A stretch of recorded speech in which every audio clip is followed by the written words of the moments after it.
This is BBC News. I'm Samantha Simmons. The headlines. Tens of thousands more displaced Palestinians make their way back to northern Gaza. More than 350,000 people have already returned. We take a look at some of the victims of the war in Ukraine. The BBC speaks to one woman who says Russian forces wiped out 3 generations of her family. And the White House says it's looking at the national security implications of DeepSeek. To the Middle East now, where Jordanian helicopters have been dropping aid into Gaza, the first supplies to arrive there since the ceasefire was declared between Israel and Hamas. It comes as thousands of Palestinians continue to make the journey back to their homes. People are travelling along the coast road, returning to northern Gaza. The Jordanians deployed 16 helicopters for Tuesday's operation to deliver medical supplies and baby formula, which could spoil if transported on a long road journey. Our correspondent Fergal Keane was the very first journalist to join the Jordanian mission. The helicopters landed between Wadi al-Salq in the south of the territory and the Israeli border. From there, he sent this report. They've been waiting for this moment. Now with the ceasefire, the airlift can begin. We joined the Jordanian Air Force first mission to Gaza since the truce. Before we left, on the ground, the loading of aid, including this consignment from Britain. A lot of what's being brought today is medical aid, and that's absolutely crucial because the health system in Gaza has been battered. Before we took off, there was a message from Jordan's government. We think this is inhumane and must stop. We think Palestinians in Gaza deserve to live in dignity and to get enough support from the world at a humanitarian level. We flew out, heading away from the base, on the hour-long journey to the Gaza Strip. We passed over Jordanian territory, then over Israel. Jordanian troops, and this possible because of a political deal. We're now close to the Gaza border and should be putting down in a couple of minutes. Now, time on the ground is very limited because there are so many other helicopters waiting to come in. It's a very small airstrip, only 2 can land at a time. We dipped and began the final approach to Gaza. This is towards the south, close to Deir al-Balah. The ruins and the desert glare, testament to more than a year of war. The Israelis pounded areas where they hunted and fought Hamas. The cost for civilians was devastating.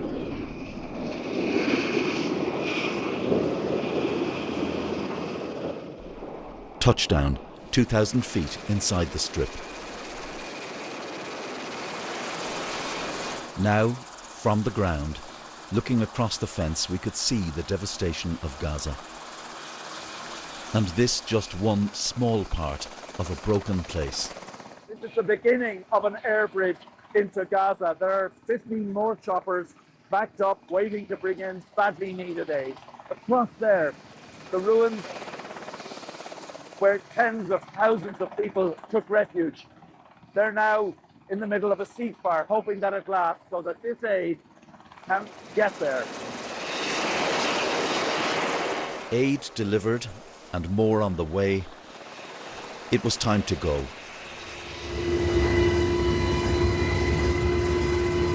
This won't heal Gaza. That is the longest journey of all. Fergal Keane, BBC News, inside the Gaza Strip. Let's speak to Dr. Thair Ahmad, an emergency doctor who travelled to Gaza earlier this year. Dr. Ahmad is part of a delegation of American doctors and healthcare professionals who volunteered in Gaza previously. Welcome to you, Doctor. Good to have you on the programme. And you're there in Washington to appeal to the administration for more aid, aren't you? And the administration has paused foreign aid except for emergency food aid. So what would you like them to see them commit to? Yeah, I mean, we know that this is a very tenuous agreement right now. We know that there is a chance that we might not even make it to phase 2. There is an appeal to the United States government to ensure that we can transition from a temporary ceasefire to a permanent one.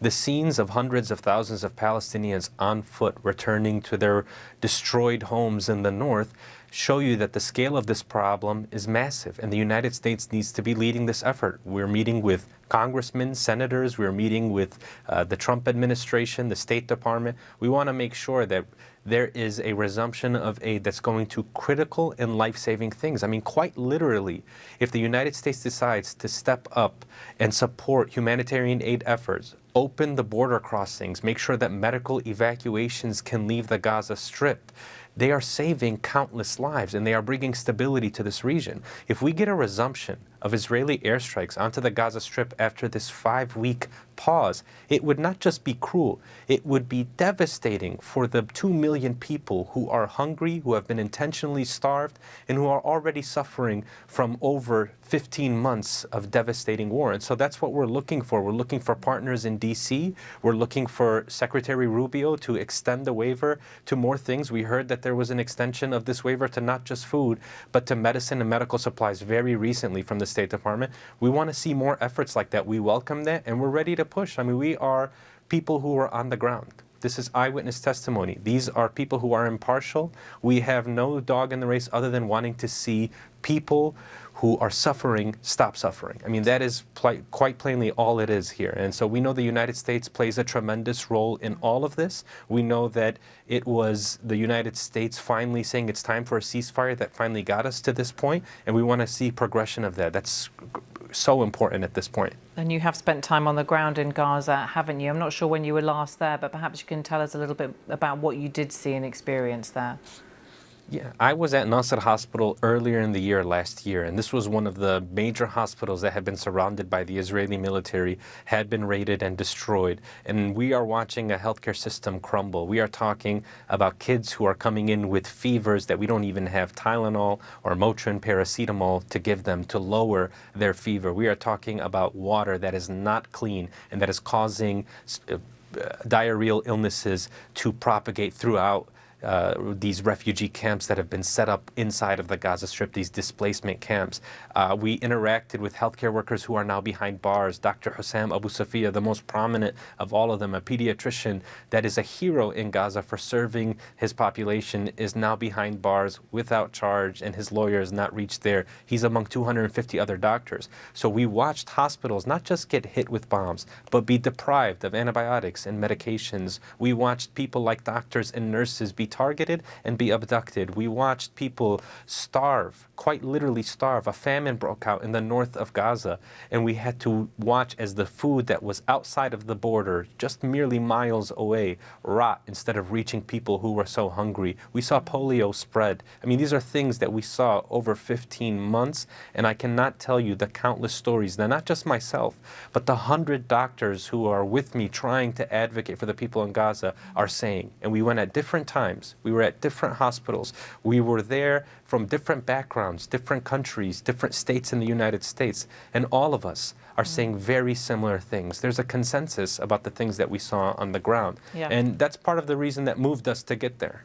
As you know, Israel has always said that these hospitals were being used by Hamas as bases, and they were holding arms and their fighters there. When it comes to reconstruction and more medical aid getting in, that's going to be really difficult, isn't it, when so many of the hospitals have been damaged?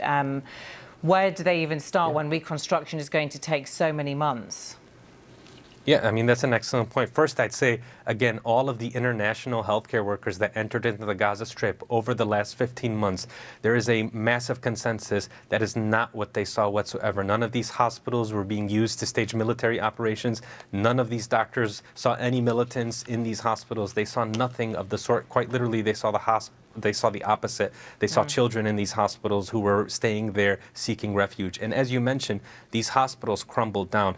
To build back up the healthcare system, what it will require is that the status quo is also challenged here. Not just that you have a ceasefire, but that you are able to bring in the supplies that you need to build the infrastructure. If there is still a siege or a blockade that's on Gaza, then we are going to watch people unnecessarily die. And that's why we're asking for all of the borders to be open to allow things like x-ray machines and antibiotics to get in. We want the doctors there to be supported by international staff. We want the Palestinian doctors to have everything everything that they need to build up these hospitals again. And it's a massive task in front of us. It's a very tall order. Just removing the rubble is going to take a decent amount of time. To make sure that all of the unexploded bombs are removed safely, that's going to take a couple of years. And so we understand that, which is why we're pressing so hard on the Trump administration to do something about this and to intervene and to get us towards a more effective humanitarian response. Okay, Dr. Faer Ahmad, thank you very much. Thank you. Thank you for having me. Well, meanwhile, the head of the UN's Agency for Palestinian Refugees has condemned what he described as Israel's relentless assault against it. Philippe Lazzarini was speaking at a UN Security Council meeting called to discuss Israel's ban on UNRWA working in Israel and occupied East Jerusalem from Thursday. UNRWA has provided aid for Palestinian refugees since 1949 and has 13,000 employees in Gaza. Mr. Lazzarini said the move would cripple the organisation's ability to work in the occupied Palestinian territories and jeopardise prospects for peace. Israel alleges that a dozen UNRWA employees were involved in the deadly attack that Hamas launched in Israel 15 months ago. Let's speak to Dan Arbel, scholar in residence at the Centre for Israel Studies at American University. Welcome to you. Good to have you on the programme. Several of those UNRWA workers were in fact sacked, weren't they? What is the evidence that's been seen around those implications of UNRWA workers and their involvement in the October the 7th Hamas attacks? So, Israel and UNRWA for decades have worked together, cooperating. There were periods of ups and downs over the years, but certainly October 7th was the crossing of a red line from an Israeli standpoint. As you've mentioned, these employees, some employees, were involved in the actual Hamas attack on Israel on October 7th. So there's clear evidence that Israel holds that the U.S. has corroborated as well and reached the same conclusion, that certainly UNRWA has taken steps. UNRWA employees have actually participated in terrorist activities and have also actually helped harbor terrorists or allow terrorists to conduct activities from their facilities. So for Israel, this was the point in time where it needed to reach the conclusion that business as usual approach towards UNRWA cannot work and it needs to change its approach. And that's why it has decided to cut all ties with the organization and not allow it to operate inside Israel. That does not apply to the territories, but inside Israel. So what is that going to mean for the people of Gaza and their attempts to rebuild their lives and get that aid that's desperately needed? There are lots of aid organisations that do operate in Gaza.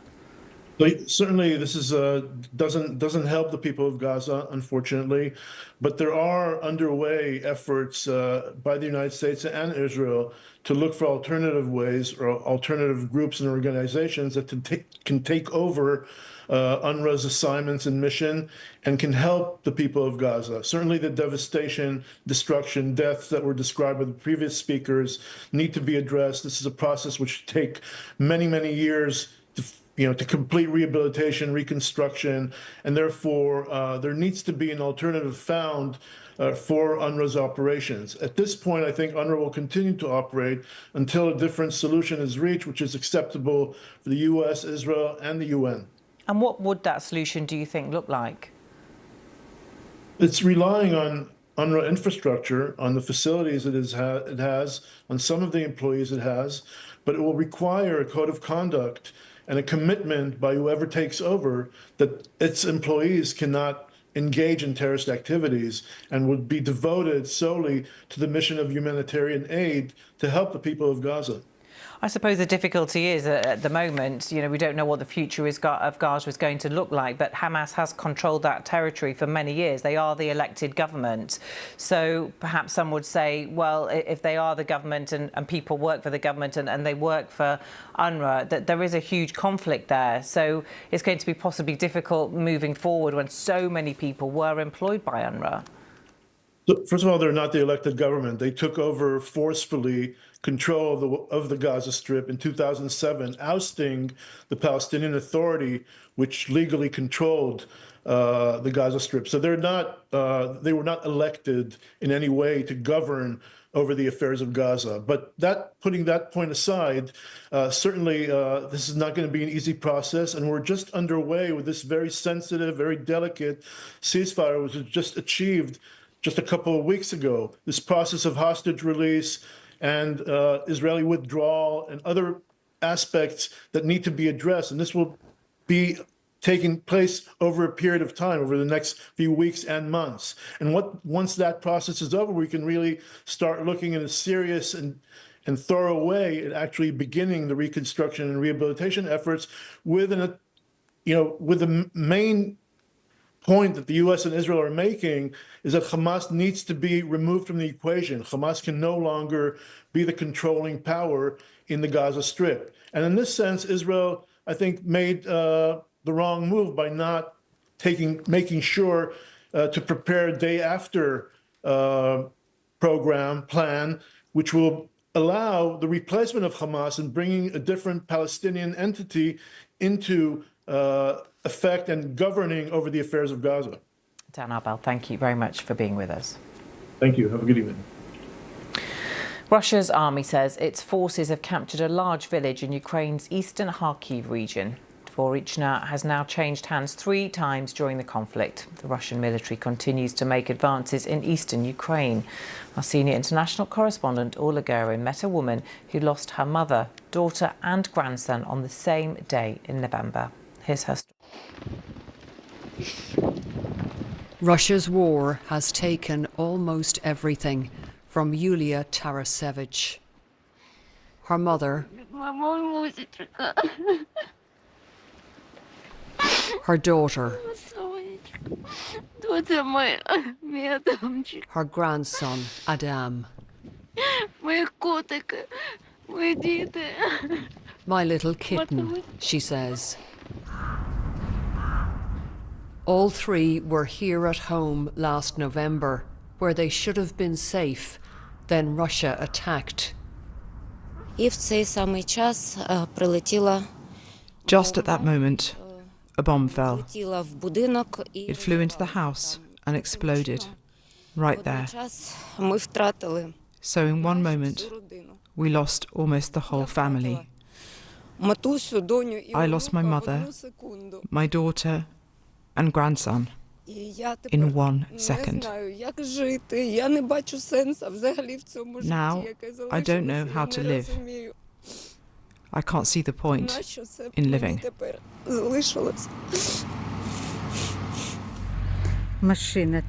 This is her grandson, Adam, filmed by his great-grandmother, Tetiana. 1 hour later, they were both dead. Along with Adam's mother, Sophia. 3 generations gone. When the war started, Sophia made it to safety in the UK, but she missed her parents and her country. After coming back home, she gave birth to her son, who loved birds, the moon, and the stars.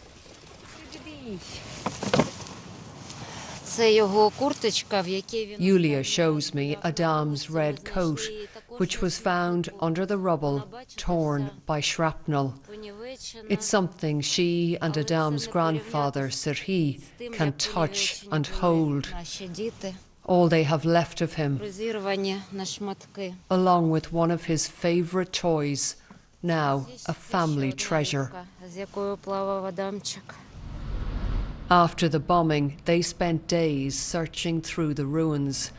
9 civilians were killed here in all. Ukraine must fight on, they say, not talk peace. Моє ставлення до перемовин негативне. My view on negotiations is negative. Наших людей, So many of our people have already died.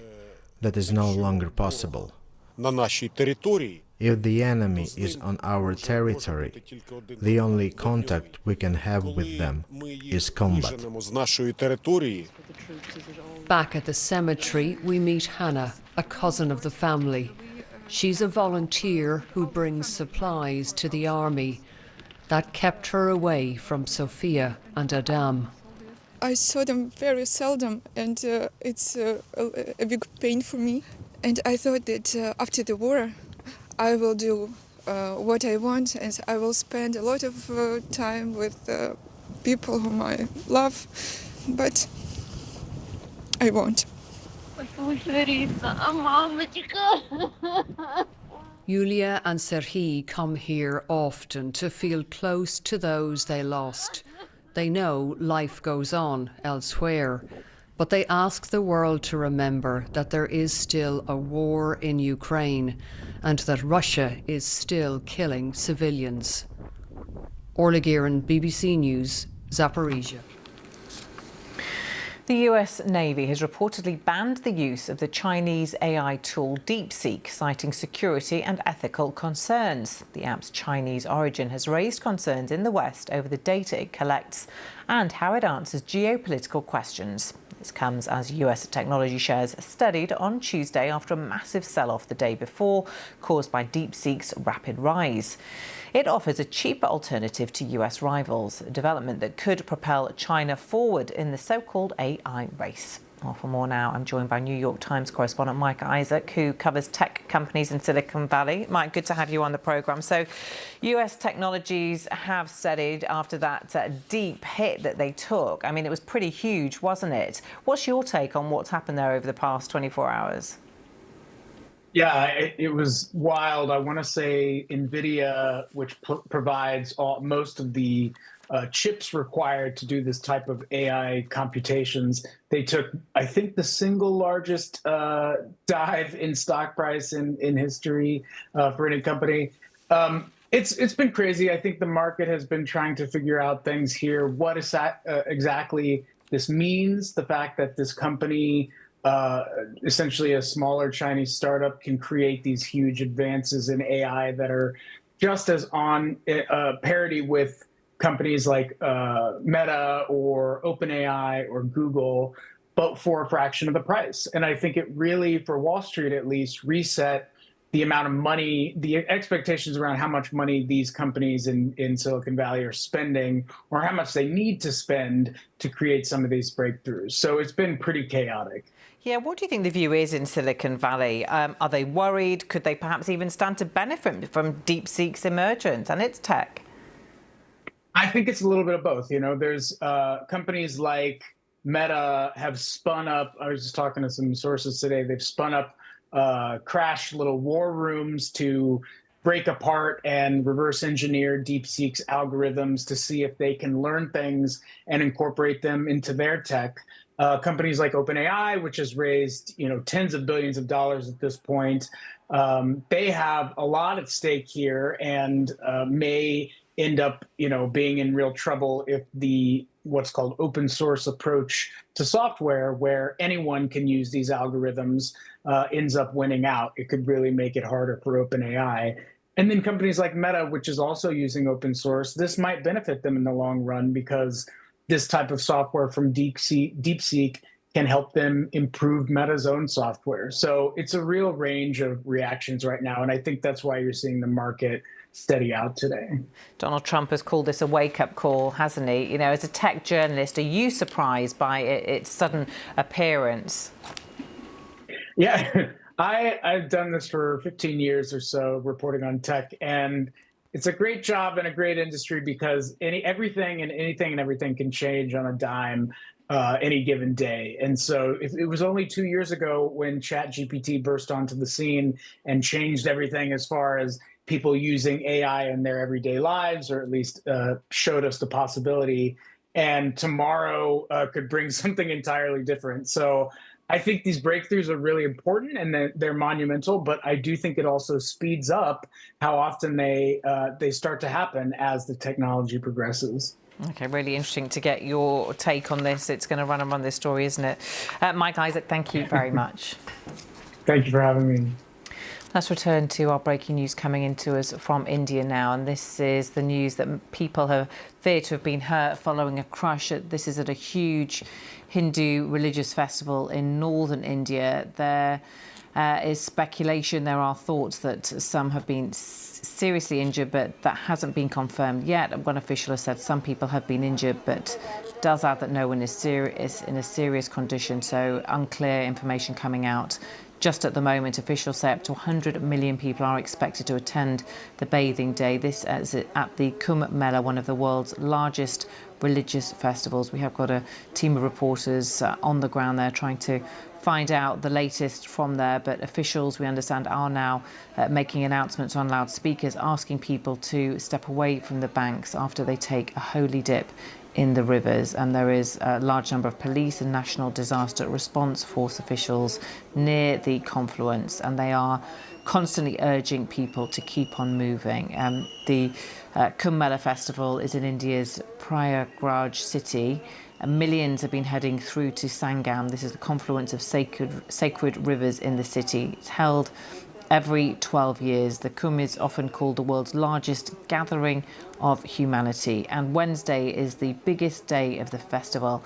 Officials have said that up to 100 million people are expected to attend that bathing day, and Hindus are there because they believe that bathing in the sacred water will cleanse them of sins and help them attain salvation. Plenty more details on the BBC News website. Do stay with us here on BBC News. Thanks for watching.